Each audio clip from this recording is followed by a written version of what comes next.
Bonsoir à tous.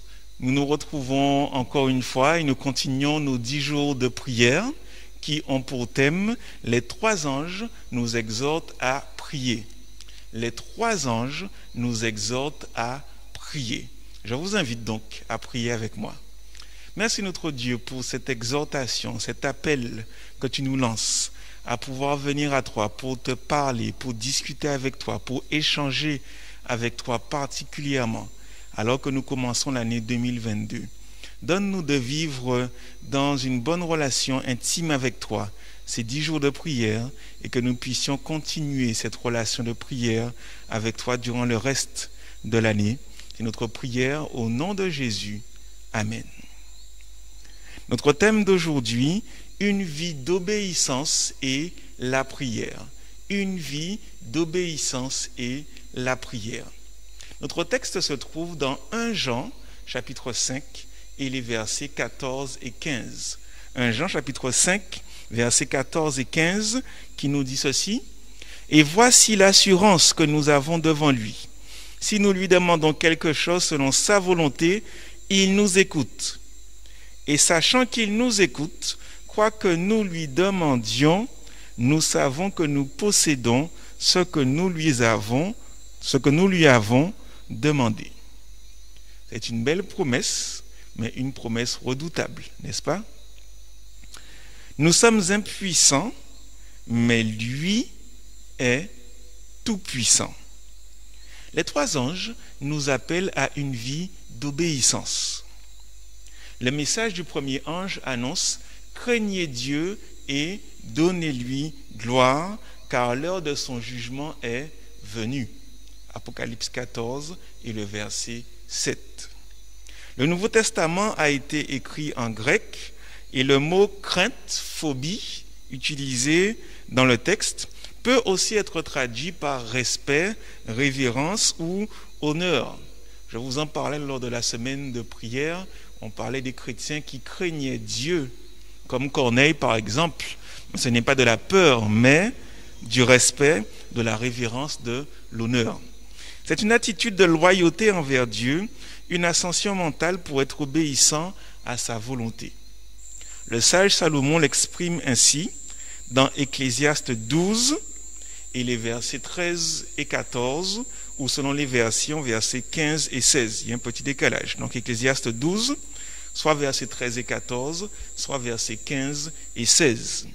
Et donc, voilà ce qui nous est dit dans ces quelques versets du livre d'Ecclésiaste, chapitre 12, versets 13 et 14, ou versets 15 et 16. Fin du discours, tout a été entendu. Crains Dieu et observe ses commandements, car c'est là tout l'homme. Dieu fera venir toute œuvre en jugement sur tout ce qu'elle recèle de bon ou de mauvais. Lorsque nous pensons à garder les commandements de Dieu, il est très facile de réfléchir et de penser, de voir nos faiblesses, notre fragilité, notre incapacité à faire ce que nous désirons au plus profond de notre âme. Trop souvent, nous désirons faire le bien, mais ne trouvons pas la force de réaliser ce désir. Avec l'apôtre Paul, nous devons reconnaître « Je ne comprends pas ce que je fais. Je ne fais pas ce que je veux et je fais ce que je déteste », nous dit Romains 7 et le verset 15. Quelle a été la solution à ce problème? Nous lisons, tournez les pages de votre Bible avec moi, dans Romains chapitre 7, il a bien dit au verset 15, « Je ne comprends rien à ce que je fais, ce que je veux, je ne le fais pas, mais ce que je hais, je le fais. » Mais il va dire au verset 24 et 25 quelque chose qui semble l'enfoncer avant qu'il remonte. « Malheureux homme que je suis, qui me délivrera de ce corps? Qui me délivrera de ce corps qui appartient à la mort? » Il est tout en bas. Verset 25, il remonte. « Grâce soit rendue à Dieu par Jésus-Christ, notre Seigneur. » Il y a donc une solution au problème de l'échec constant, du fait que nous passions par la repentance et de nouveau par l'échec. Paul dit que la solution, c'est Jésus-Christ, notre Seigneur. Nous sommes faibles, mais il est fort. Nous sommes fragiles, mais il a tout pouvoir. Nous sommes désarmés, mais il est tout puissant. Voilà ce qu'Ellen White nous disait, écrivait déjà en 1897.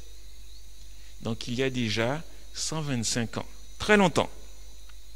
L'exemple du Christ nous montre que notre seul espoir de victoire réside dans la résistance continuelle, pas ponctuelle ou quand ça nous arrange, la résistance continuelle aux attaques de Satan. Celui qui a triomphé de l'adversaire des âmes dans le conflit avec la tentation comprend le pouvoir de l'adversaire sur la race humaine et a vaincu en notre nom.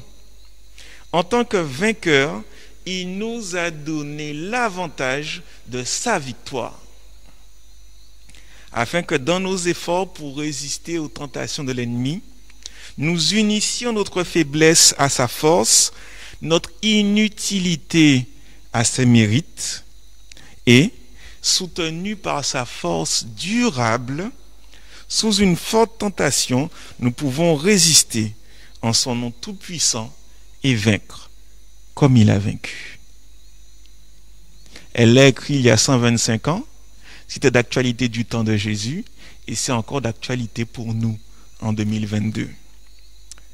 Nous devenons des vainqueurs dans la vie chrétienne lorsque nous nous concentrons sur la puissance de Christ et non sur notre faiblesse.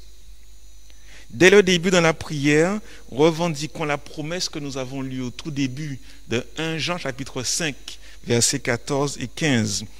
Et nous allons la relire ensemble. 1 Jean chapitre 5, versets 14 et 15. Et voici l'assurance que nous avons devant lui. Si nous lui demandons quelque chose selon sa volonté, il nous écoute. Et sachant qu'il nous écoute, quoi que nous lui demandions, nous savons que nous possédons ce que nous lui avons demandé. Lorsque nous réclamerons cette promesse par la foi, Jésus fera des choses merveilleuses et renforcera nos vies pour qu'elles deviennent des vies pieuses, alors que nous nous préparons à son retour prochain. Nous passons à notre temps de prière maintenant. Et comme d'habitude, nous avons un temps de remerciement et de louange, un temps de confession, un temps d'expression de nos besoins, mais aussi un temps d'écoute. Et ce soir, je veux insister sur le temps de confession personnelle, parce que tu connais tes péchés, tu sais quelles sont tes faiblesses, tes échecs. Et si tu penses que tu n'as pas de péché, j'aimerais te lire toujours dans 1 Jean, ce texte que l'apôtre va nous transmettre lorsque nous pensons que nous n'avons pas de repentance. Si nous disons nous n'avons pas de péché, 1 Jean 1 verset 8, nous nous égarons nous-mêmes et la vérité n'est pas en nous. Et tout de suite après, une belle promesse qui nous est donnée. Si nous confessons nos péchés, fidèle et juste comme il est, il nous pardonnera nos péchés et nous purifiera de toute iniquité. Demande à Dieu d'ouvrir tes yeux afin qu'il te révèle les péchés que tu dois confesser. Tes traits de caractère généraux qui sont à modifier, changer, améliorer, mais aussi des actions spécifiques que tu as commises et pour lesquelles il te faut demander pardon et recevoir le pardon de la part de Dieu. Si nous confessons nos péchés, Dieu est fidèle et juste. Il nous pardonnera nos péchés et nous purifiera de toute iniquité. Prions, continuons à prier et confessons nos fautes auprès de notre Père céleste.